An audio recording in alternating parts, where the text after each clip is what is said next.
Hey guys, Adam Savage here in my cave with an uncommon opening because we usually don't tease the end of a video at the very beginning. I know it's a classic way to edit, but we don't. But here is the mostly finished product of a thing I've been obsessing about for over a year, and that is a counterfeit Louis Vuitton checkerboard pattern case for the near entirety of my favorite guns, pistols, and sidearms collection.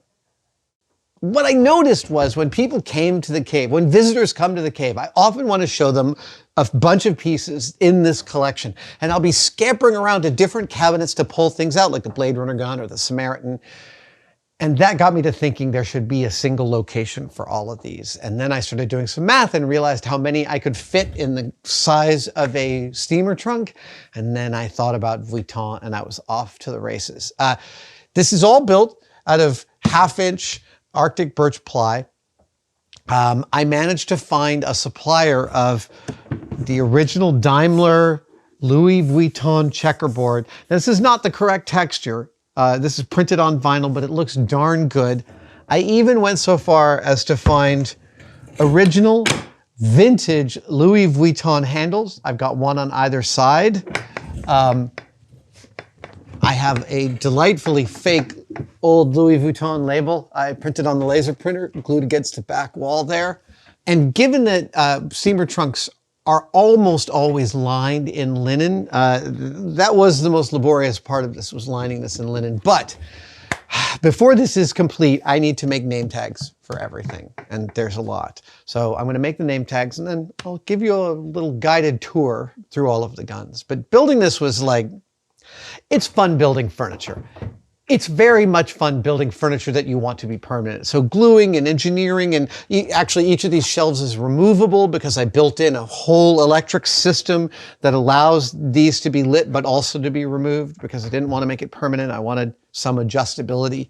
And there may still be some features to this that get added. I have slots for some as yet unbuilt sidearms. But first things first is the labels, so I'm going to get down to that. 1, 2, 3, 4, 5, 6, 7, 8, 9, 10, 11, 12. 4, 5, 6, 7, 8, 9, 10, 11, 12, 13, 14, 15, 16, 17, 18, 19, 20,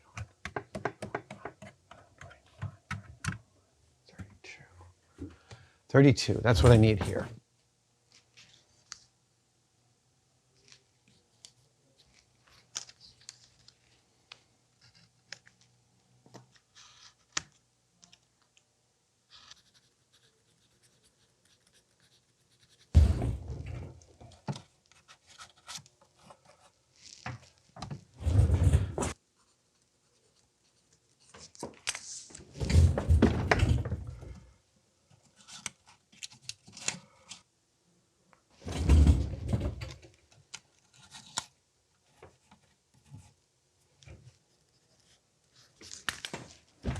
Go. Top row.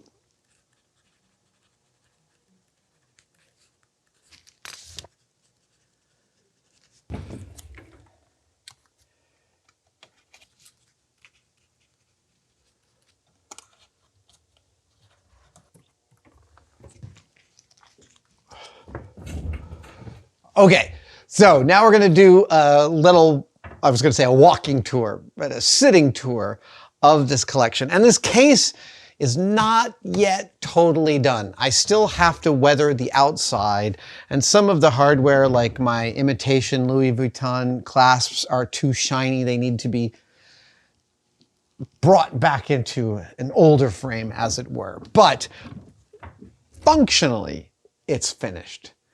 All the guns are in, they all have labels. There's a few missing, and I'll go over those. But let's start by going over what's in this collection. And first and foremost, and maybe even most importantly, is the pistol that increased my machining skills during COVID, and this is Hellboy's Samaritan, built by me, completely out of aluminum, from raw scraps of aluminum. Given that the original pistol was in the lore supposedly made of pieces of the true cross, I actually found out what woods are part of the true cross. One of them is cypress, one of them is cedar, and I ended up trying out different woods and went with cedar for the handle, all custom built by me. I love this thing. All right, the Samaritan.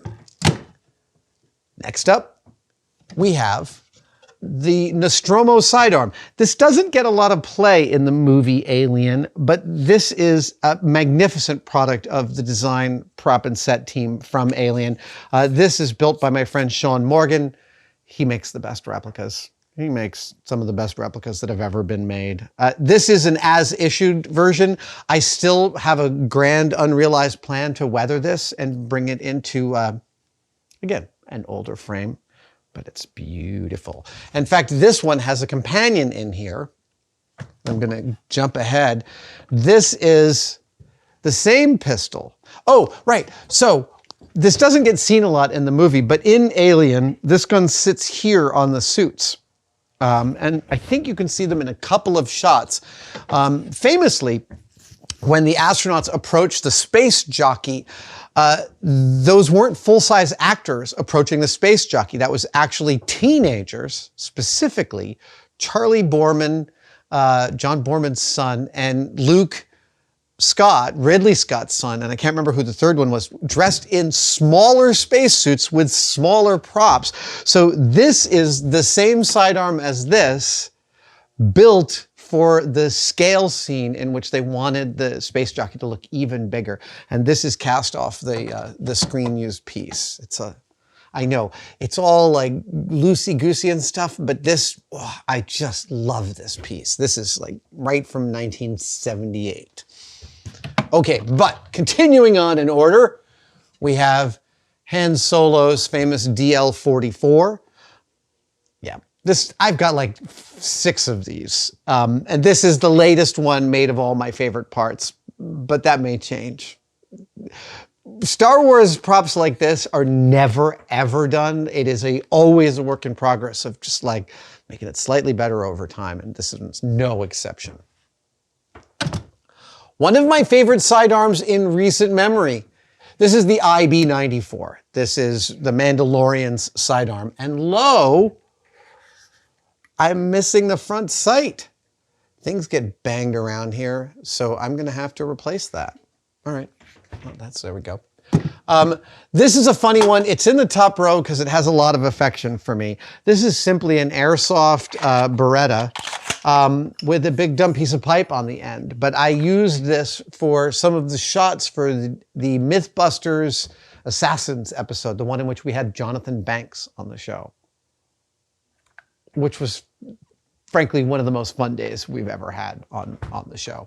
So yeah, I simply took an airsoft M91 Beretta, I think that's what it's called, and I threaded it and put a piece of pipe on the end. There's nothing special about this. I just used it on Mythbusters, so I like it.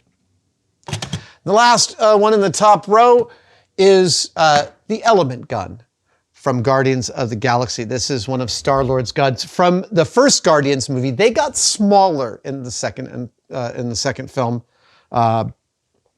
Carbon fiber wrapped handle, aluminum foil, and then painted to look like it was heat burnt on the front shrouds. I'm really happy with how these came out. I did a Star-Lord costume for Silicon a few years ago, and I made 2 guns for that appearance. One of them I traded away as part of Secret Santa a couple of years back. To the second row, it is almost all Blade Runner, with a little bit of Logan's Run thrown in. First up is Sean Morgan's beautiful sculpt of Sid Mead's concept blaster for Deckard's sidearm from Blade Runner. This is from one of the Art of Blade Runner books. Sid Mead drew this as his idea of what Deckard's sidearm should look like. Sean Morgan gave me a casting many, many years ago, and I know they've just, Chronicle, I think, which is now out of business, released one of these. I did not get one of those. I'm sad about it because they're really expensive now, but I've got this original and I'm very happy. I had it chrome plated many years ago and I weathered it. Yeah, it's a great looking piece. Next to that is probably no surprise to anybody is my version of Deckard's blaster. This one, oh, I'm missing a screw on the base. A lot. I will tell you that in the making of this case, all of these pieces got moved around a lot more than any of them has been moved in decades. So there are, I'm missing some small pieces of these constructions, but this is my Blade Runner blaster. This is gunsmithed by me over a 5-year period from all the original parts that the original Blade Runner blaster was made from. It weighs precisely what Harrison Ford's sidearm in the movie weighed. And it is my favorite object in this box. Next to that, a copy of Kay's blaster. This, I believe, is a stunt blaster from Studio Molds. I just can't remember how I obtained it. Yeah, I love Kay's blaster in the Blade Runner 2049 movie. This whole set of guns, we got to visit them, Joey and I, on the set in Budapest. We got to see Doug Harlocker's incredible work. These pieces are amazing up close. Harlocker is one of those rare prop masters that everything looks better the closer you get to it. Next to that is a couple of pieces of history. This right here is the Blade Runner blaster that I built when I was 19. In my friend Davy's apartment in Hell's Kitchen, in a building that no longer exists. Yeah, all that part of the city is totally different. The base of this is from a toy ray gun designed by an incredible Italian designer named Edison Giacottoli. The front part here is there used to be a couple of companies that made model kits of guns. They no longer do that for all the obvious reasons, but this was a scope from one of those kits. This is actually, I believe, a promotional binocular from like the Opera House. And then if I remember correctly, this here is the plastic handle of like your classic Marine K-bar knife. Again, from the same company that back in the 70s and 80s used to sell like kits for the Nambu and the AR-15 and stuff like that. Yeah, I cobbled this together with very little model making experience. My friend Davey was giving me all the guidance he had. But I'm very gratified that I still have this piece. A few years later, I would attempt the Blade Runner gun again. This time I had amazing visual reference. By the way, this Blade Runner gun was made by freeze framing a VCR and making sketches based on what I could see.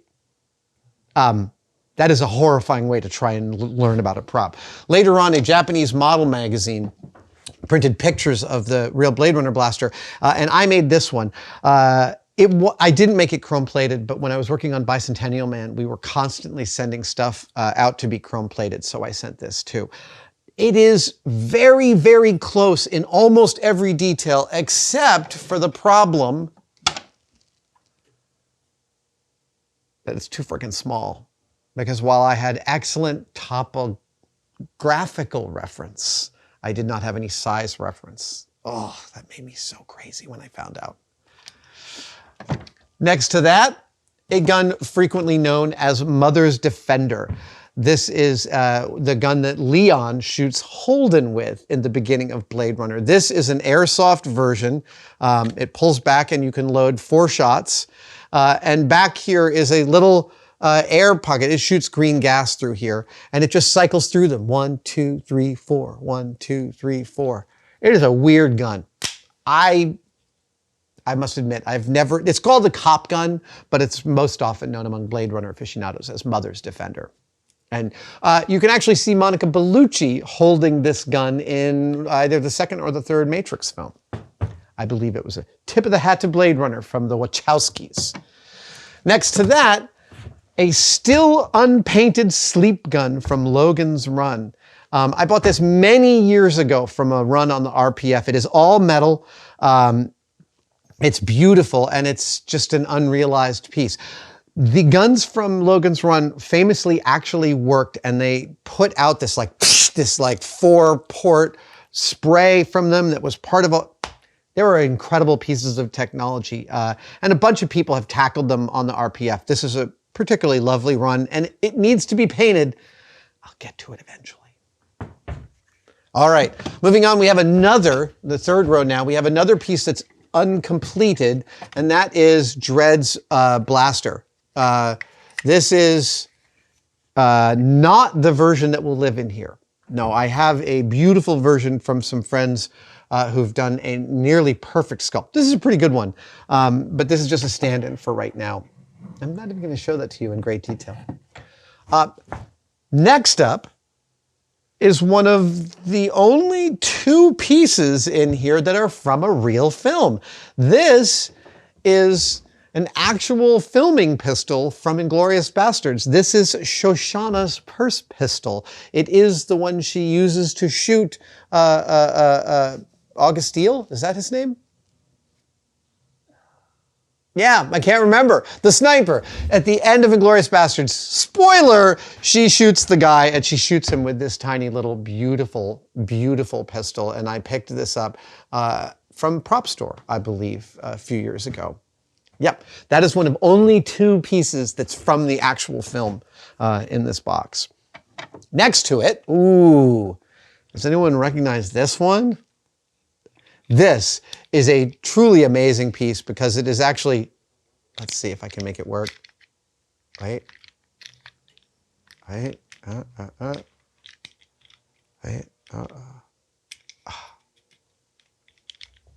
Yeah, I can't quite get it to work. Sorry.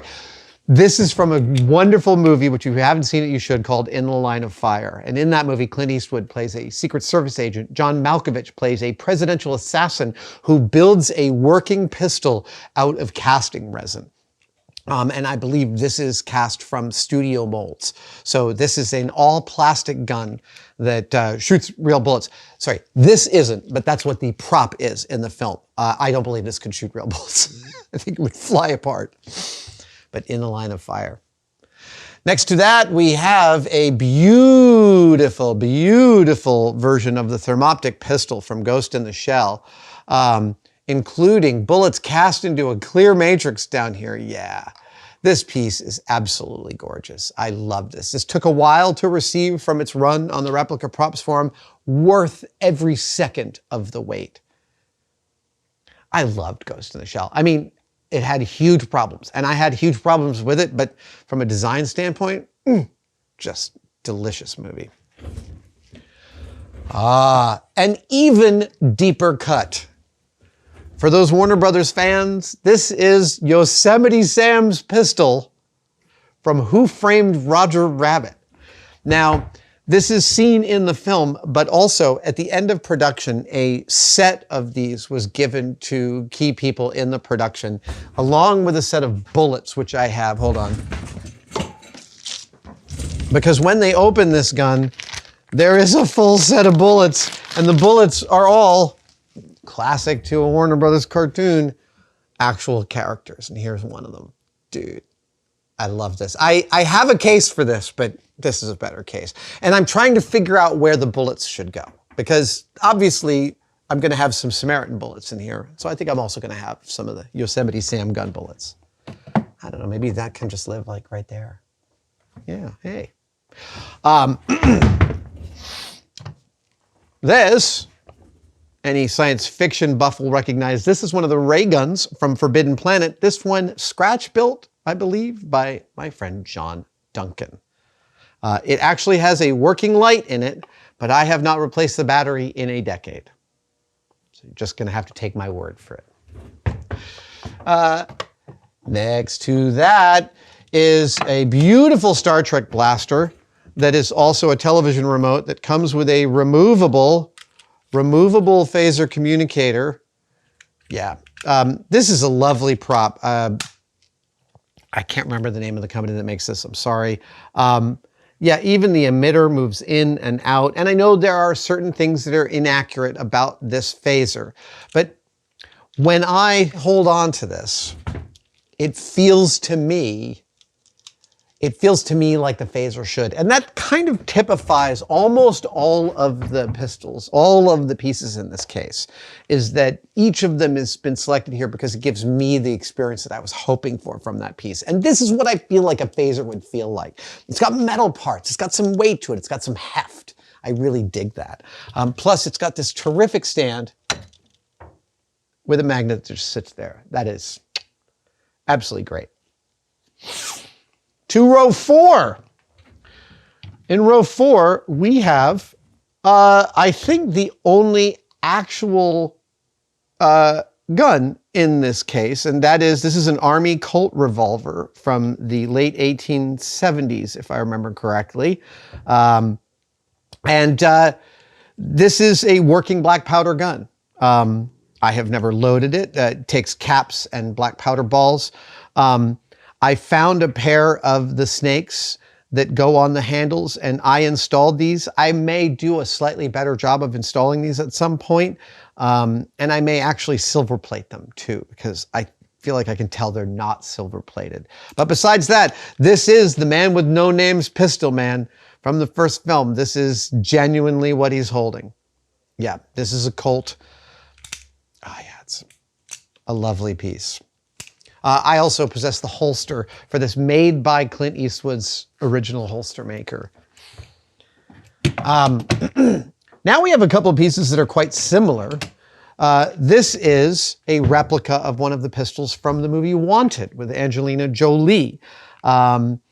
This is a all-metal airsoft gun with beautiful carved handles. And this, like several of the pieces in here, shoots with green gas, and I want to show you what that means. So these are called gas blowback pistols, and you fill them by putting a compressed gas into the magazine.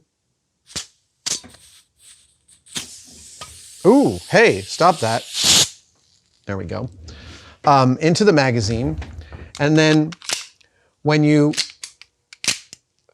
cock the gun and you fire it, right, I don't have any bullets in here, so I'm going to hold down the safety. The slide goes back just like a real pistol, dude. And now that you've seen this, if you watch television, you'll notice everyone's shooting guns like this because their hands don't move when they shoot. They try and do that, still doesn't quite look right. However, I mean, what it means is that there are safer firearms on sets, which is something we desperately need right now, right? Ooh, whoops. And eventually, I think you get like, yeah, there we go. Now it's all out of its juice. It's got this compensator out on the front. This is a lovely replica. I cannot remember where I purchased it. And the same with this. This is effectively the same gun, all metal, slightly different layout of parts with a compensator. And this is one of Leon's guns from The Professional. I have always, the genesis of this case behind me is Leon's case in The Professional, a construction I have never done but have thought about for the better part of a couple of decades, without a doubt. And I love Leon, and I love that collection. It is a weird and intensely esoteric collection of guns. It's very hard to assemble. Many of them have not been released as replicas, but someday I will make that case. Now we have the Raiders Smith & Wesson. This is, in fact, also a real gun. However, it has been demilled. And by demilled, what I mean is an actual piece of pipe has been welded into the middle of the cylinder. So that not only that, there's also a post that's been welded up through the barrel. So not only can you not put bullets in it, if you were able to, they could never leave the barrel. I actually bought this from somebody in England, and that's kind of what it requires to own one of these in England, is to have it fully demilled. So I had bought a 6-inch barreled Smith & Wesson. I chopped the barrel off myself, made my own front sight, and then that fell off at some point and got lost. But luckily, somebody on the RPF has done a run of the front sights of these Smith & Wessons, and there it is. So I will eventually blacken this and attach it to this. It's just, again, haven't gotten around to it. Remember this guy? The noisy cricket, one of my favorite visual gags from Men in Black, the first Men in Black film. A lovely piece of design. This is actually from a run on the RPF, and I do have an electronics kit for it. Again, I've never gotten around to installing it, but this is one of my favorite gun designs. I love all the guns from Men in Black, but this one in particular. And I know you're thinking, I don't see the main sidearm from the original Men in Black film, and the answer is you don't. It's because I have not yet achieved the one of my dreams. But I do want to add that to this collection, along with a RoboCop M9, absolutely, and Corbin Dallas's pistol from The Fifth Element. We have a Fifth Element prop down there, but Corbin Dallas's pistol isn't among these. However, I have plans to work on that one soon. Oh, this is a really interesting one. So this is my replica of Jules's gun from Pulp Fiction, and it's wrong in so many different ways, but it kind of gets me close because I love that movie. In Pulp Fiction, Jules is sitting across from Tim Roth's character, Ringo, and he is explaining to him why he's having a crisis of conscience about his job, and he's describing which among them is the healer, and which among them is the tyranny of evil men, and which among them is the shepherd, etc. And at one point, Jules says, well, Mr. 9mm here is the tyranny of evil men. Now, I watched that movie, and I thought, that's not a 9mm. That's a .45 caliber. Why is he saying Mr. 9mm? And then, years later, while doing research, I found out that Jules's gun is, in fact, a 9mm. And here's the reason. Apparently, back in Hollywood, back in the day, .45 caliber stunt pistols were notoriously buggy. Their ammo was inconsistent, and they jammed all the time. And so armorers for films did not like .45 caliber blank guns. So there was a type of gun called a Star Model B that was a 9mm gun in the same form factor as a .45, and 9mm blanks were apparently much more reliable and repeatable. So the Star Model B is very often the gun you see when you think you're looking at a 1911 Colt ACP. Obviously, this is, in fact, a airsoft version of a 1911 Colt ACP with military fake mother-of-pearl handles. Someday, I hope to achieve a Star Model B with the correct handles, because Pulp Fiction is one of my top 3 films of all time. Ah, Battlestar Galactica. Oh, this is my version, not my version, actually. This was built by the original prop master for the guns for Battlestar Galactica. He gave me a set of the CNC shrouds for this pistol. So this is very much exactly, or as close as possible, to the weight and feel of the original, of the reboot series Battlestar Galactica of the sidearms of the Colonial Viper fleet. Is that the right way to say it? Sure. Yeah. A lovely piece. BSG is very deep in my psyche. We now have a couple more Star Wars guns. We have Jyn Erso's. This is the Blastech A180, made by I think this one's built by Adamantium Studios. No association to me. Beautiful work. Again, all metal. Chef's kiss. This is one of those props you purchase and you're like, I don't need to worry about this anymore. This feels like the real thing, looks like the real thing, absolutely beautiful, all metal, ready to go. I wish all prop acquisition were like that. No, I don't, because I like making stuff. I like getting mad about something not being right, but it's also nice to have something be right. Next to that is Ray's blaster, which is known as the NN14. The NN14. This is another kit, all metal, from the Replica Props Forum. I put this together and did the painting on it. I didn't love I did not love this gun when I first saw the film. I now do. I now think it's great. I like that it's sort of like a weird little pointing finger. It's got this kind of attitude to it, and when Daisy Ridley uses it, it fits her exactly. I think this is a great bit of narrative construction as well as prop construction. The NN14. Okay, we're almost there. We're rounding up on the edge. Okay, here is a Fifth Element cop pistol. This is also built by my friend Sean Morgan way back in the day. I think he might have sent this to me in 2000. I think that's how old this is. Some ancient Instacast urethane resin. As you can tell, I've never gotten around to painting it. Someday. Next to that is a gun I built in conjunction with some press we did for Mortal Engines. This is Anna Fang's magnificent sidearm from the Peter Jackson-produced film Mortal Engines. A lovely movie, absolutely aesthetically beautiful film, and I love the props in it. The reason I'm holding it like this is because there's a catch that holds it together, and I've never gotten around to building it. This is almost a compendium of uncompleted projects, I can tell. I didn't expect it to be that, but yeah, sure. Okay, that comprises all the shelf guns. On the bottom here, I have the first of 1, 2, 3 Dr. Groardbort guns. These are magnificent ray guns designed and built at Weta Workshop by friend of Tested and magnificent human being, Greg Broadmoor. These are heavy, die cast, they weigh a ton, they cost a fortune when they came out and still do if you can find them.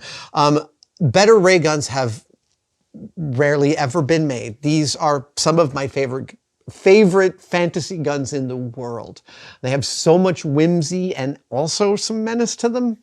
Yeah, I love these things. So I actually yanked this one out of its box and I put its entire carrying case into the base of this in order to properly protect it in its home. This is the least expensive and lightest of the Dr. Groardbort weapons. This is actually injection molded, but again, look at how beautiful this is. Also, it turns out that Bane lent part of his mask to the sides of this gun. I'm kidding, he totally didn't. But would you understand him if he told you that? Okay, the last Dr. Groardbort gun is the most recent one I acquired, is this little baby. Oh, the Victorious Mongoose. Oh, look at this. I mean, so this whole package is the kind of care and attention that Weta Workshop puts to the products they make. So I think it's fitting to store the whole thing in here and display it all as one piece because it is such a masterpiece. The Victorious Mongoose with what look to be worn ivory handles. It actually can be displayed right in this box, but I like to close it up and keep it as a surprise in here on this little shelf. All right, from bottom to top up here, this is the grappling gun from the end of Alien. Built from a real spear gun and a bunch of other parts. Sean also built this as issued, i.e. without any bona fide weathering on it, and it's both resin and aluminum, and it's absolutely masterful. I mean, this is like a retail product. It's so beautifully done. Yeah, it's gorgeous. I'm hanging it right there on that. I'm actually really happy with my hanging technology on this because it's very solid. All right. Then we get to this baby. M41A pulse rifle with a, it's not a real shotgun in here, but the racking part is a real shotgun. The rest of it is not. Also, the Thompson, that is the other part of the base of this, is a cap firing Thompson. So this thing can fire in full magazines and eject shells out of it. This was almost hand-built, really, by my friend Victor Broadley. I commissioned this from him years ago, and while it took a while, it actually, it sort of built our friendship as we corresponded about different things he wanted to make better and change. And what Victor points out is that when he started working on this, he was using hand files, and when he finished, he had his own machine shop. So it is like this is the compendium of his burgeoning machining skills.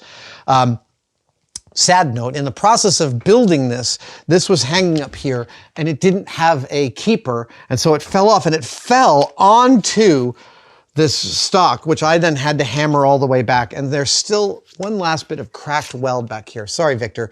I'm going to finish that soon, I promise. The hilarious thing is that this pretty much weighs what a Hero pulse rifle would have weighed on set if it had had both full operating guns in it. It turns out only one of the weapons on set that Simon Atherton built, he was the armorer for Aliens, only one of them was fully outfitted with all this stuff. And thank goodness for that, because this is so freaking heavy. I'm going to guess it weighs 30 pounds. I'm not kidding. It is like, it's so heavy, if I hand it to you, you'd be like, oh my God, that's crazy, because it is crazy. I've done as much lightning on it as I can. I've pulled off the 2 parts of the aluminum shroud and machined just endless amounts of aluminum out of them, and I still can't quite get it light enough to be reasonable. But it is the Hero pulse rifle of my dreams, painted in correct brown Bess, vintage correct brown Bess. For some reason, the countdown clock doesn't work. However, I can make it, once it's all the way at 0 and you push it in, hold on, push it home, it goes up to 95. Yeah, it's magnificent. All right, last, oh wait, sorry, not last, second to last, we have, I think, my favorite piece of sculpture I built in all of the years I was making Mythbusters. This is my Klaus Oldenburg. This is my Robert Rauschenberg. This is all the artists whose last name ended Berg. Jamie and I wanted to find out what it felt like to get a gun shot out of your hand, and this was my solution for testing that. I would hold this gun like this, and Jamie would hit that part with a baseball bat. We did the math to figure out that he was imparting as close as he could to the amount of force a bullet hitting the metal gun would impart. I gotta tell you, it hurt like hell. It hurt like hell, but the resulting product, this thing, I just love this thing. I love this. The moment I made it, I knew this is coming home with me. I'm gonna have it for the rest of my life. I love this one. And it's just a single piece of 1/2-inch aluminum with some carve outs for the handles and the red target. Yeah, it's my piece of modern art. All right, last, we have the other gun from a movie, the other Hero actual prop, and that is the lightning gun from the Matrix sequels. This is not the one from the Matrix, but this is screen matched to the one in the second or third. Can't remember which one. I was given this by a video game designer who had this hanging above his desk for 20 years. 18 years, and then decided he wanted it to go on to someone else, and he thought about who it should go to, and he decided it should go to me, so he brought it over here to the cave, and he handed it over. I gotta say, I love all of the weapons in the Matrix. In fact, when I was working on the Matrix sequels out at Mannix on Treasure Island in 2002, my desk was right next to Owen Patterson's, who was the production designer of the Matrix films. I was talking so much Alien, my brain is just fried. So I sat next to Owen Patterson for most of the production of the sequels to The Matrix. And at one point he was like, have you not seen the armor room? And he took me to the back of the building where there was a whole room full of all the weapons that had ever been built for the Matrix films. And this was one of them. So I held this way back during production. And then 18 years later, it comes back and becomes part of my collection. Now, when I was given this, I discovered a couple things. One is that the light source in the front still worked. It no longer works. It was an ancient filament bulb, but so did the video screen. But what does the video screen show? Actually, it shows an image from a camera here. That camera, which I attempted to find and resuscitate, was long gone. So I found one similar, replaced it with this, and repowered the screen. You'll really appreciate this. Do you remember how they power up the gun that finds the bug in Neo's chest? So I've added car power into the case so that you can actually, just like the movie, look through the screen and take out Sci-Fi. Believe it or not, you're still gonna burn, you piece of shit. Yeah, dude. I love that I can display this in operating mode if I wanted to. That is just fantastic. And the cardboard tube down here is to store it. It's not a perfect solution. I'll eventually come up with the right solution. So there you have it. Yeah.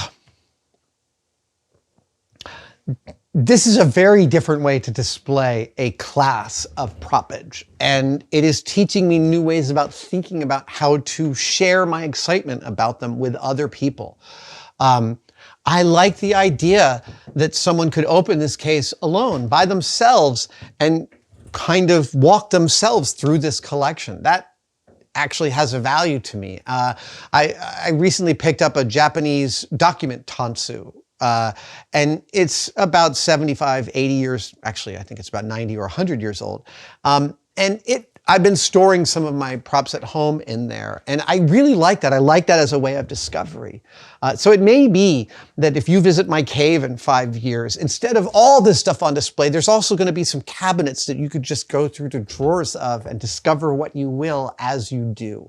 Because I feel like that has its own value. That like imparts that same exploratory gene that I had as I was going through my grandmother's closet when I was 7 years old, you know, trying to figure out what this machine does and who that things was.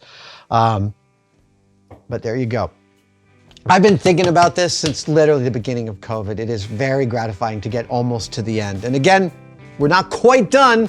I still have to paint the outside, but I thought it was a reasonable point to show it to you guys. Thank you guys for watching.